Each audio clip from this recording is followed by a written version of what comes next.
மே 37ஆம் தேதி 2025ஆம் ஆண்டு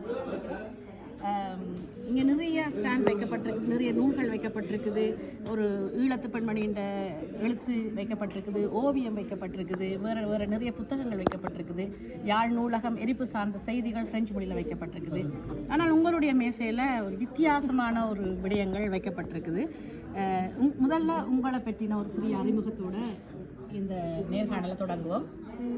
சரி, வணக்கம். என்னுடைய பேர் வாசினி. நான் தமிழ் ப்ரௌனிஸ் உருவாக்கி இருக்கிறேன். அது பிள்ளைகளுக்கு விளையாட்டு மூலமாக தமிழை கொண்டு வர்றதுக்கு ஒரு முயற்சி எடுத்திருக்கிறேன். அது முக்கிய காரணம் என் சொந்த பிள்ளைகள் அவைகளுக்கு தமிழ் சொல்லிக் கொடுக்குறதுக்கு ஒரு சுலபமான வழி இளம் வயதில் இருக்க தேடினா கிடைக்கல. அப்போ நானே உருவாக்கி. சிறப்பு சிறப்பு. உண்மையிலேயே இப்படியான வழியால் தான் இனி எங்களோட குழந்தைகளை கொண்டு போகலாம்.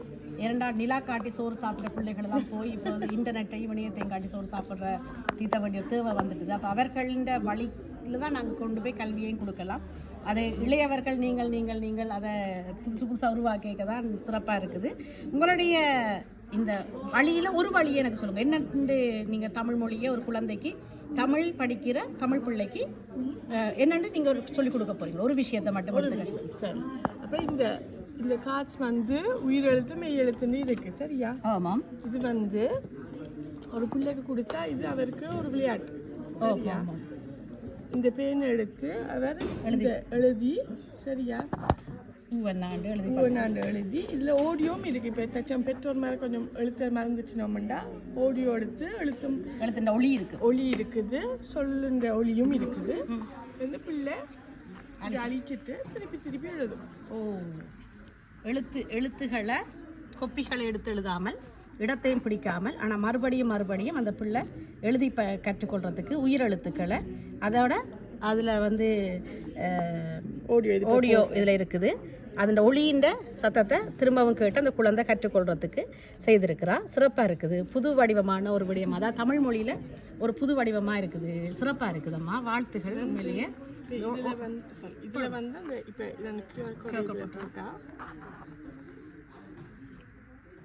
தள்ளி வச்சு வந்துட்டு ஆடிக்கொண்டு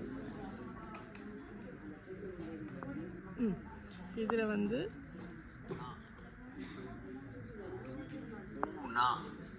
ஊனா என்று சொல்லி அந்த ஒளியின் சத்தத்தை தருது. கியூஆர் கோட் போட்டு அழுத்தினா ஊனா என்று வருது. அப்படி அது உயிரெழுத்துக்களை சொல்லிக் கொடுக்குறோம். அதே போல் இங்கே காது என்றால் இந்த பசில்ஸ் குழந்தைகளுக்கு விளையாட பிடிக்கும். அது விளையாட பிடிக்காத பிள்ளைகளே இருக்காது. நான் எனக்கே